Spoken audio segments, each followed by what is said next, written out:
Boa tarde. Boa tarde, professor. Você tá bom, querido? Samuel, pessoal da casa, telespectadores, muito obrigado pela gentileza do convite. Imagina, você sempre será bem-vindo aqui. Muito obrigado. E, aliás, a TV Prevê é uma admiradora do seu trabalho. Você é uma pessoa extremamente séria, merece a imagem que tem. E no acompanhamento nosso aí, é um dos secretários que foi bem nesse final de administração do Rodrigo. Muito obrigado. Mas hoje nós não vamos falar de secretaria, nós vamos falar de presidência. Você assumiu, está fazendo uns 50 dias a presidência do DAI. Claro que ninguém quer que você resolvesse todos os problemas do DAI, como estão querendo que o Temer em 3, 4 meses resolve os problemas do Brasil, né? Embora o Temer está fazendo um montão de coisas que a gente não aprova também, mas não dá para pôr a culpa nele do que aconteceu. Eu gostaria que você, de início,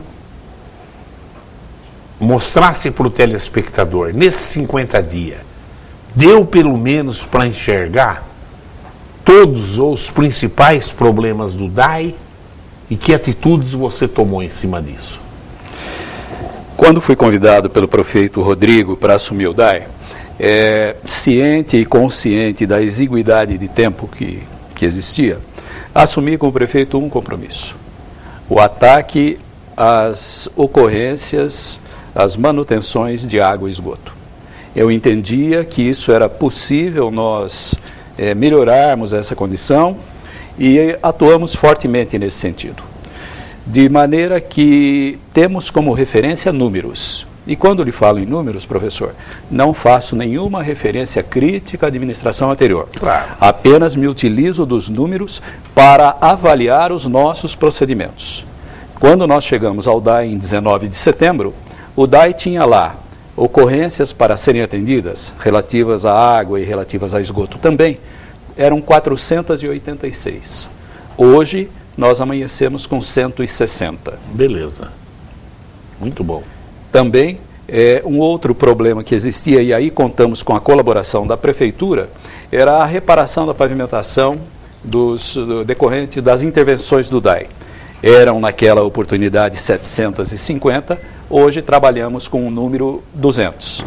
Esses números que trabalhamos hoje, essa redução, ela nos sinaliza um caminho a seguir. Mas ainda somos conscientes da necessidade de reduzir ainda mais esses números para que tenhamos números desejáveis. Ô Célio, aqui entre nós, um vazamento que não é cuidado rapidamente invalida todo o trabalho de uma indústria, que o DAI é uma indústria de água, não é isso?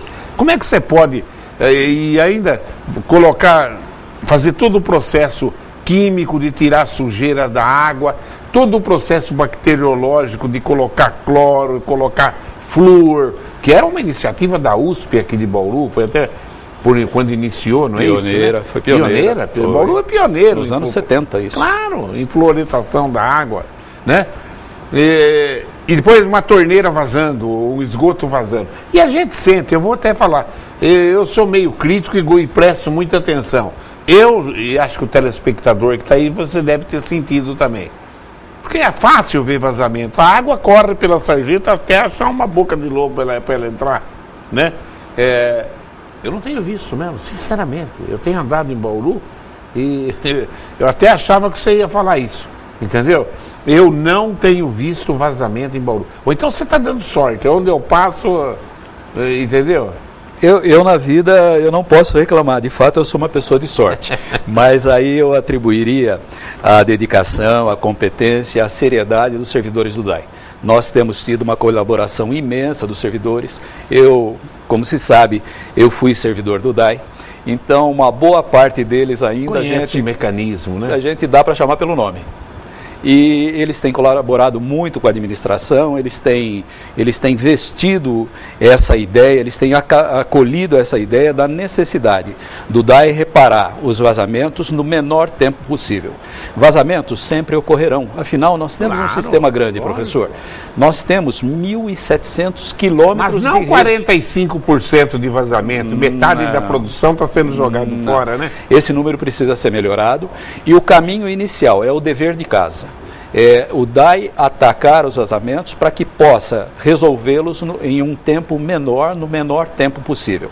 A partir daí, fazendo o dever de casa, nós podemos estender, melhor dizendo, a outros procedimentos onde nós sabemos também que existem perdas. Ô Célio, e aquelas teorias?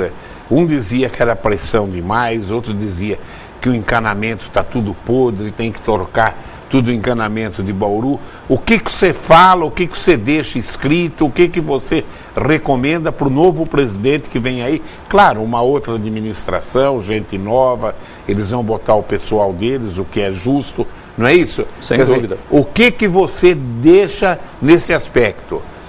A pressão estava errada também, realmente Bauru está podre embaixo da terra. O que você diria para esse povo?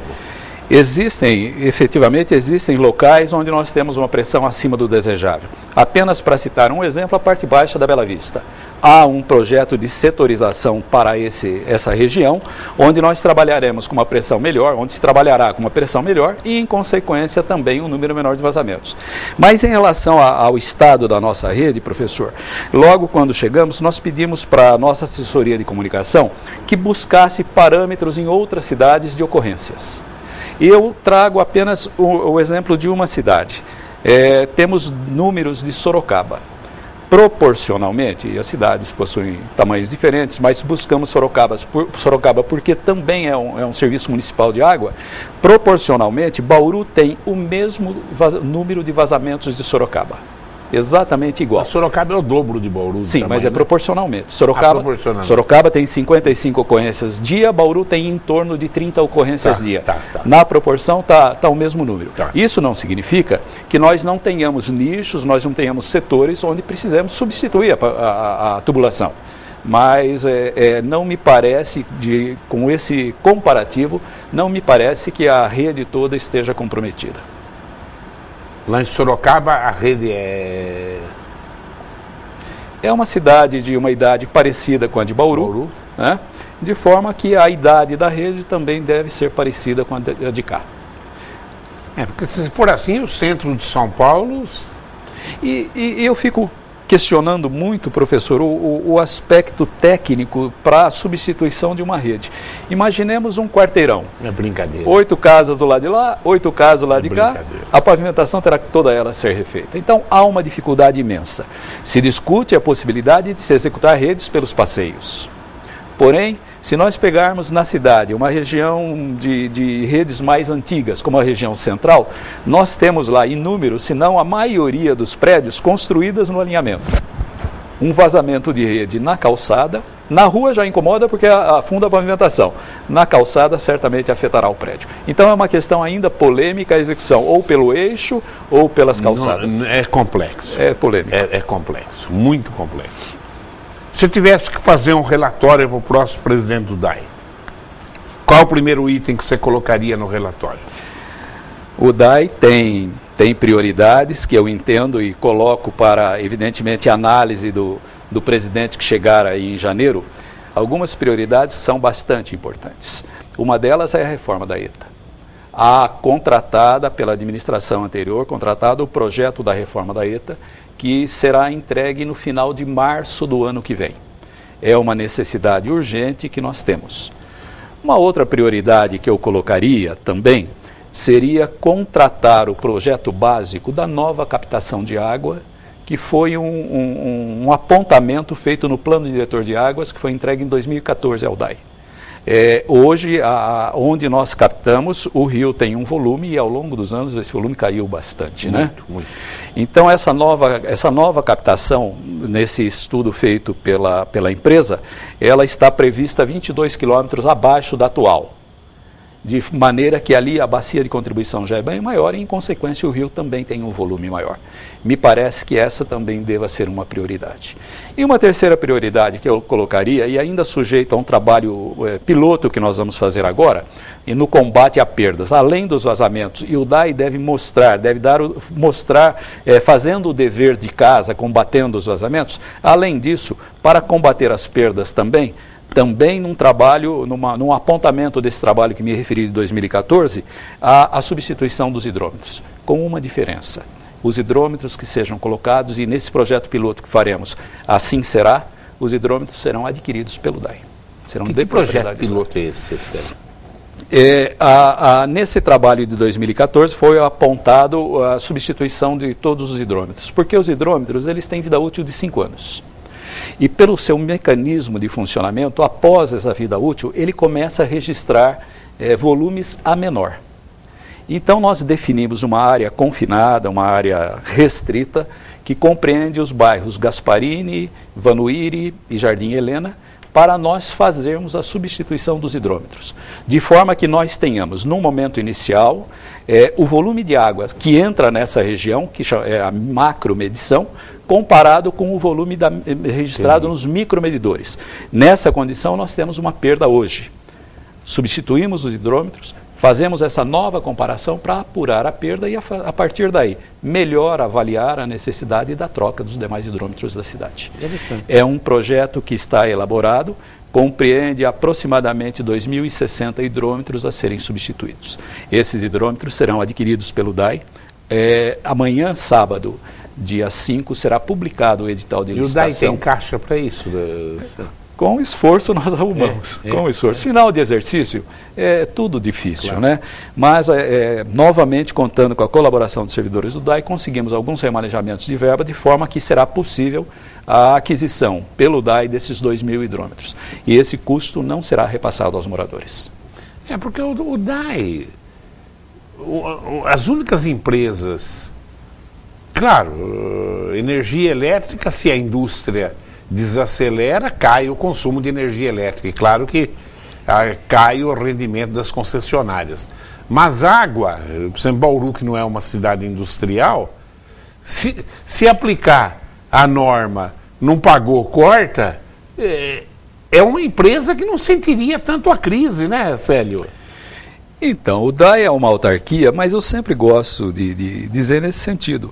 É uma autarquia que tem que se assemelhar a uma empresa privada, observadas as características de autarquia. Mas nós temos que ter, não aquele a quem prestamos o serviço, não como um consumidor, mas como um cliente. Cliente, lógico.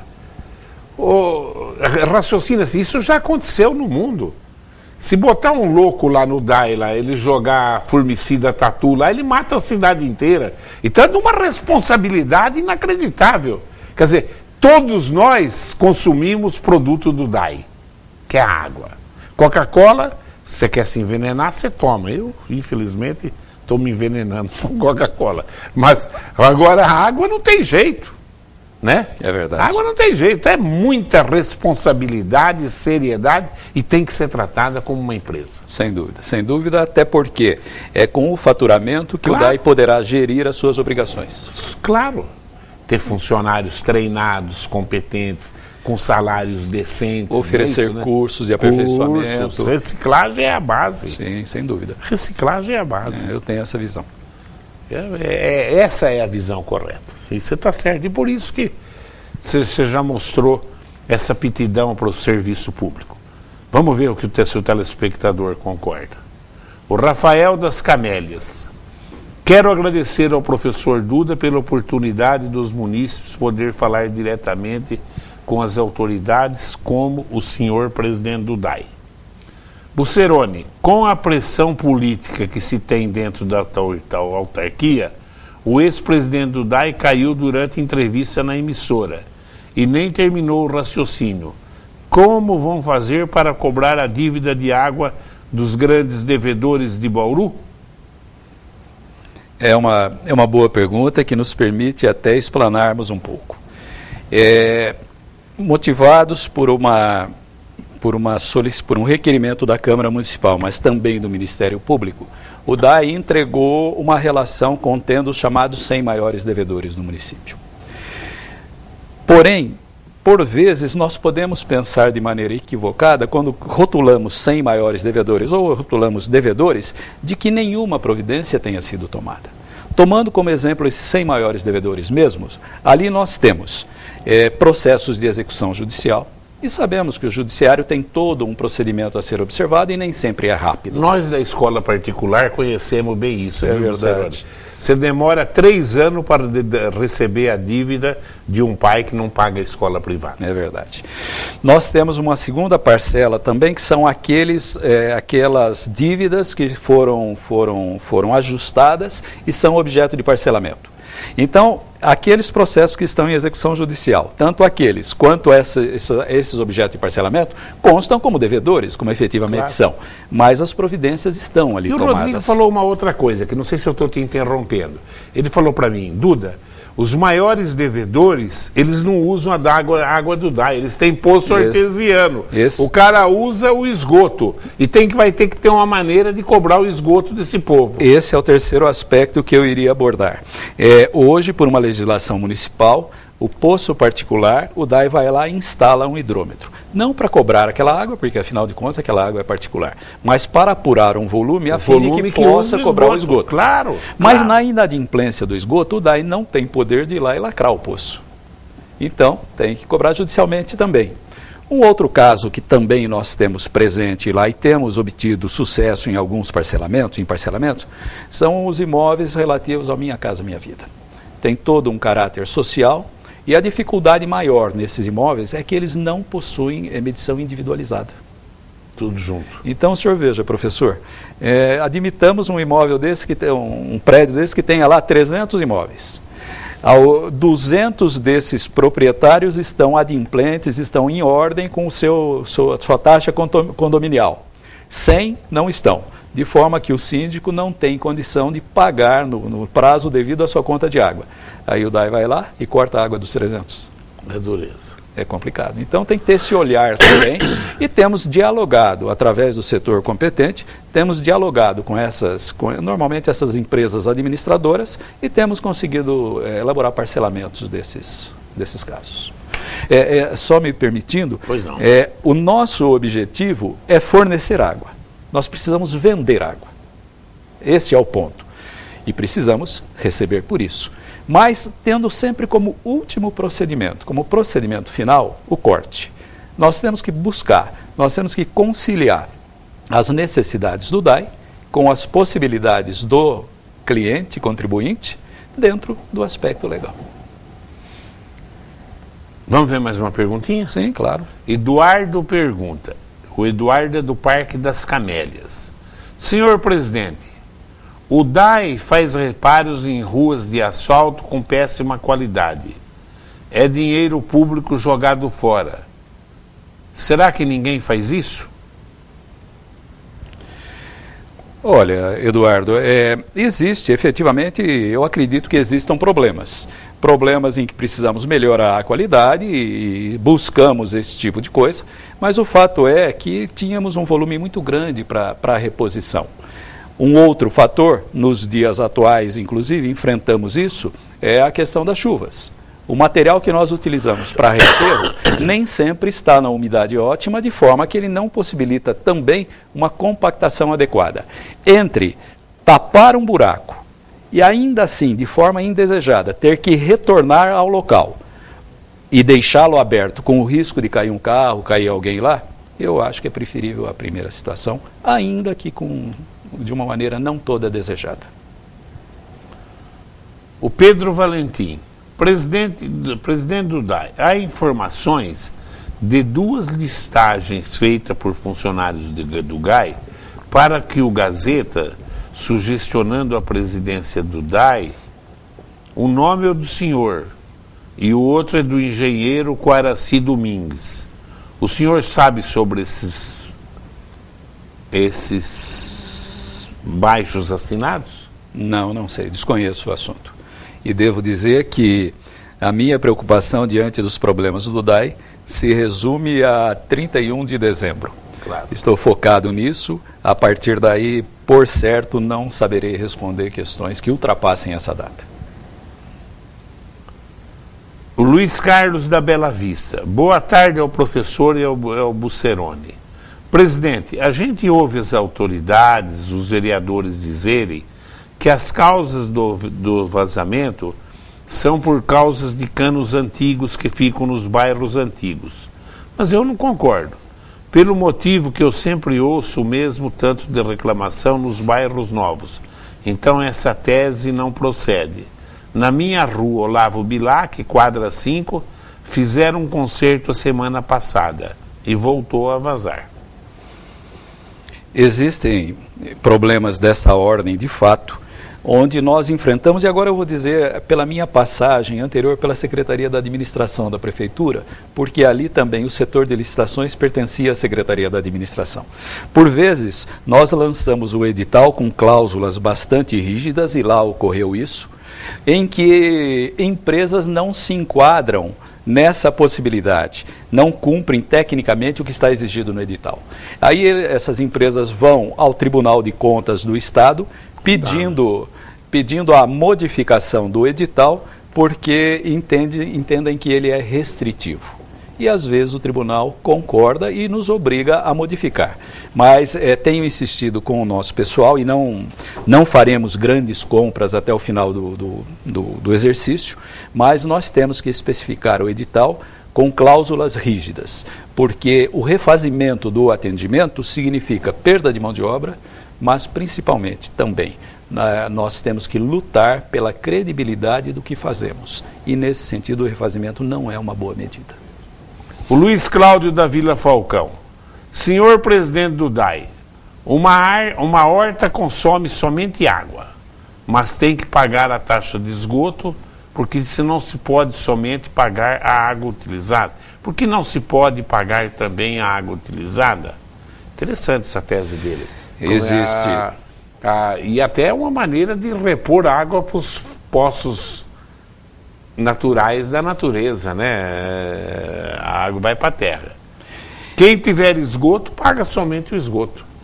Essa discussão ela existe e a gente usa dois exemplos. Como é que é apurada a tarifa de esgoto? Apura-se o valor da água e sobre isso lança 60%. Depois tem lá o fundo de tratamento, que é uma outra questão. Mas lança-se isso. E a gente usa sempre, para questionar isso mesmo, a gente usa dois exemplos. A fábrica de gelo paga 60% de esgoto. É justo? Provavelmente não. A fábrica que faz a lavagem de garrafas paga 60%. Provavelmente é justo? Não, leva muito mais para o esgoto.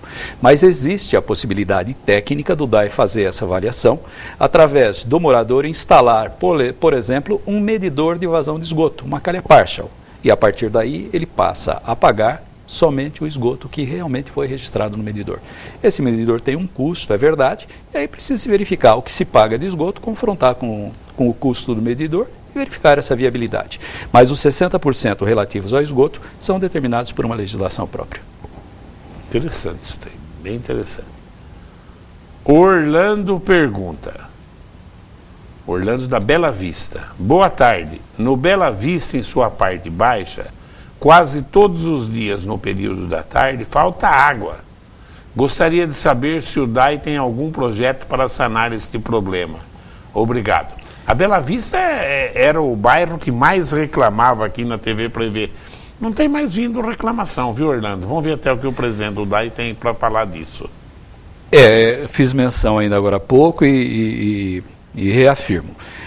Há um projeto no DAI e confesso que não existirá tempo hábil para execução nesse exercício de uma setorização da Bela Vista. Com isso, nós trabalharemos com pressões adequadas em todos os setores. A notícia que se tem, o problema que existe há um rompimento, por exemplo, próximo da Nuno de Assis. Nós temos que interromper, por falta de setorização, nós temos que interromper toda a distribuição de água, desde, por exemplo, a Carlos Marques Quarteirão 10, onde nós temos aquele reservatório. E olha que situação, lá próximo da Carlos Marques, o morador é o primeiro que fica sem água e o último a receber. Diferentemente, aqui embaixo, o último a ficar sem água e o primeiro a receber. É um caso que precisaria ser verificado, mas efetivamente, em função dessa falta de setorização, há uma necessidade de interrupção na distribuição de água. Por outro lado, dentro do clima de parceria que nós temos com o próprio servidor, tantas e quantas vezes o servidor faz a manutenção com o próprio sistema funcionando. Então toma lá um banho de água, o calor é até agradável, mas temos que considerar que isso ocorre em julho também. Claro. Você trabalhou quantos anos no DAI antes, Sérgio? 28. Por isso que você sabe tudo do DAI? Não. Né? Pelo menos tem as informações, né, Sérgio? Tem. O José Leme da Nova Paulista. Presidente, As escolas estaduais pagam a água mensalmente ao DAI? Pagam. Pagam. Pagam, é um lançamento. É? Sim, pagam o valor devido. Não há nenhum tipo de beneplácito a este ou aquele. O que existe é, dependendo do tipo de atividade, principalmente aquelas atividades e entidades assistenciais, existem uma dedução no valor de, parece-me que até de 70%. O Orlando dá uma sugestão aqui que seria o ideal, só que os vazamentos mudam de lugar todo dia, né, Orlando? Ele fala o seguinte, ó, esse é o Orlando da Vila Falcão. Presidente, os vazamentos que tem na rua, tem como colocar um hidrômetro? Aí a gente saberia. Você vai ter que ter uns funcionários só colocando hidrômetro, né? Não, o que é possível e que nós estamos lutando é reduzir o tempo de atendimento a eles. Com isso, reduziremos também o volume vazado. Claro, claro. O Antônio Eduardo do Parque das Camélias. As ruas que são recapeadas ficam com as bocas de lobo abaixo do nível da rua, causando acidentes e danificando veículos e motos. A Prefeitura e o DAI têm que regularizar esta situação gravíssima. Parece-me que o telespectador faz referência, pelo menos do que se refere ao DAI, ao invés de boca de lobo, aquele poço de visita, que é aquela tampa metálica que existe no centro dos cruzamentos. Efetivamente, o que ocorre, num recapeamento, há um acréscimo de espessura de 3 a 4 centímetros em torno disso. E o poço de visita, de fato, ele fica um nível abaixo. A partir daí, o DAI tem que ir lá e suspender esse poço de visita para torná-lo no mesmo nível da rua, do pavimento. Vocês estão fazendo... Porque a equipe que ganhou a prefeitura, a turma do Gazeta, eles já criaram uma comissão de transição. Vocês vão se reunir também com essa comissão de transição? Como é que é? Tomei conhecimento pelo jornal de hoje, dos membros da comissão, mas o DAI está à disposição para que, naquilo que for solicitado, prestar as informações.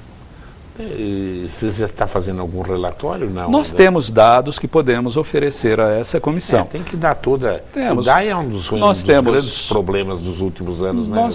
Nós temos dados de ordem financeira, nós temos dados de produção de água, através da ETA, através de poços, que podem ser disponibilizados de imediato. Talvez alguma outra questão que seja levantada pela comissão demande algum tempo para nós oferecermos as respostas. Vamos admitir que se conseguisse reduzir essa perda de água de 40% e 45% aí, para uns 10, 15, o que seria normal? Não dá, professor. É muita coisa, né? Porque, veja, só na estação de tratamento de água, e o senhor conhece bem desse assunto, claro. Só na estação de tratamento de água, no processo de tratamento, a doutrina aponta aí uma perda de 5%, talvez até 7%. Mas mede a água antes do tratamento? É considerado, depois. Mas isso é considerado pela doutrina como perda também. Como perda. Mas está errado, então, né? Se nós temos 45, tira 7, já vai para 38. Né? Temos aí uma expectativa, com esse procedimento de hidrômetros, temos uma expectativa aí que consigamos recuperar uma perda de uns 8%. Caímos para uns 30%.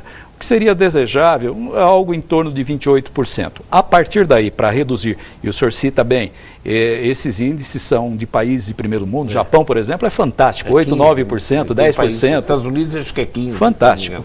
Se trabalha com material de melhor qualidade, através do rigor técnico na fabricação, e também a redução de 28% para baixo, ela envolve maiores investimentos. Claro. Responde para mim. Bauru precisa, na sua ótica, claro que é cedo, eu estou cobrando o Célio aí, mas até a impressão de...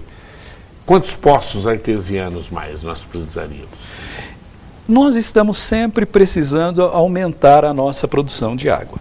Existem setores em que o DAI tem que oferecer uma atenção especial e está oferecendo. Por exemplo, os setores hoje abastecidos pela estação de tratamento de água, que estão crescendo, e nós temos uma limitação no que fornecemos pela ETA. Citaria, por exemplo, o setor da Vila Dutra, lá para frente, onde há um projeto já de perfuração de um poço para suprir, para fazer face a esse crescimento. No entanto, eu devo destacar, e é um dos itens que temos levantado lá, durante a administração Rodrigo, nos 2 períodos, foram perfurados 12 ou 13 poços. Isso representou, em relação aos poços, um acréscimo de volume ofertado de 62%. É algo bastante significativo. Mas a cidade sempre, no seu processo de crescimento, sempre exigirá uma produção maior de água. Se você tivesse que fazer o perfil técnico do novo presidente do DAI, o que você escolheria? Seria, na sua opinião? Misto de administrador e técnico. É o que eu pretendo fazer nesse período. Em função do tempo que lá passei... Seria bom que fosse um engenheiro? Não necessariamente, mas alguém que pudesse agregar um certo conhecimento técnico para poder mensurar o que vem sendo feito no aspecto técnico sem ser um especialista, e um administrador, porque imagino ainda que em 2017, se a economia nacional estiver no caminho correto, imagino ainda que nós não teremos um ano tão azul assim. Acho que será um ano de dificuldade, exigindo do administrador a criatividade para tocar o DAI. Mas o engenheiro, de um modo... Claro... Não tenho nada contra, não. Eu falo assim, mas o engenheiro, de um modo geral, tem uma formação administrativa, né? Tem. No próprio curso dele. Tem também. Logo que eu me formei em Química, eu fui trabalhar na Sambra, em Ourinhos. E tinha 4, 5 engenheiros, 3, 4 químicos, tudo departamento técnico. E tinha um velho lá de mais de 70 anos, seu Capato. Ele estava lá desde que a Sambra foi construída em Ourinhos. Quando a gente não conseguia resolver as coisas, ele falava, chama o seu Capato. Entendeu, né? Já é o italianão grandão. Ele chegava, seu Capato, mexe lá. Entendeu? O que nós, nesse período pequeno que nós estamos lá, não professor. Não sei se Bauru tem algum parente do seu Capato, eu até gostaria de conhecer isso, faz 40 anos atrás, era de Ourinhos, mas era um gênio italianão. Nesse período pequeno que nós vamos ficar lá no DAI, eu procurei levar, e foram 2 pessoas de experiência e também de experiência no DAI. Isso ajuda muito. Claro que ajuda demais. É uma coisa que... E aquilo que é privado, parou uma produção de óleo, na hora os caras te matam se não voltar, né? Saiu a análise química lá dando ou uma umidade ou uma acidez diferente. O seu Capato entendia de química, de eletricidade, de mecânica, dava aula para todos os engenheiros. Se tiver algum parente do seu Capato ou alguém que conhece, por favor, se comunica comigo que eu gostaria. Claro que ele morreu, ele já tinha uns 70 anos, eu tinha 25, 26, né? Até para saber. Mas profissionais com esse perfil faz muita falta. Existe em todo muita lugar. Falta. Existe em todo lugar. E tem que ser buscado. Tem que respeitar a experiência. Sim, claro. O Marivaldo vem aqui uma perguntinha. Boa tarde, professor Duda, entrevistado. Gostaria de saber se a Arco de Bauru consta como devedor do DAI. Caso sim, se trata de uma dívida política, assim como afirmou o seu sucessor? Seu antecessor? A legislação vigente, professor, me impede de nominar devedores. O que eu posso dizer é que nós temos, e eu não gosto muito dessa expressão, mas vou usá-la para chamar a responsabilidade para mim. Nós temos determinado que todos os devedores, vencida a possibilidade de negociação, de conciliação, sejam inscritos em dívida ativa. Mas especificamente quanto a este ou aquele, a legislação me impede de nominá-los. O que eu sei, a Arco faz todas as reformas lá, sozinha, é um local que traz turismo para Bauru, turismo comercial principalmente. Sei lá, deve ter alguma compensação. E temos que testemunhar, que estive ainda há pouco tempo lá, o recinto Bela Moraes está muito bonito, né? Muito bonito, muito bem cuidado, não tenha dúvida. Sem dúvida, é um trabalho muito louvável. Bem cuidado. Se fosse só esse problema... Célio, aí as câmaras, não sei se você volta ainda antes do fim do ano, nós já estamos em outubro, Novembro, professor. Já novembro, meu Deus, eu ainda estou em outubro, eu não paguei as contas de outubro ainda. Célio, o que você gostaria de falar para o nosso telespectador? Não. Gostaria inicialmente de agradecer a gentileza do convite, dizer que é sempre um prazer estar aqui, primeiro pelo contato com o professor e com o Samuel, às vezes anteriores, que eu estive aqui também. E dizer da importância de estar aqui, porque ao administrador público, ao homem público, uma das missões principais é a prestação de contas. E a TV Prevê nos franqueia esse espaço para que assim possamos fazê-lo. Muito obrigado pela gentileza do convite. Célio, parabéns. Você realmente sempre mostrou uma clareza nas suas ideias. E tanto é que a você foi atribuído a coisa mais espinhosa que o Rodrigo tinha na mão no momento, né? Cidade inteira falando mal do DAI, você foi para lá e conseguiu dar uma abaixada de bola importante. Claro que se em 50 dias você resolvesse os problemas, eu ia pedir demissão do Prevê e pôr, sei lá, para cuidar, entendeu? Mas... É o meu sonho. É o meu... Mas acho que não reúno competência. Eu agradeço a sua audiência e continue aí ligado nos horários alternativos da TV Prevê. Tchau.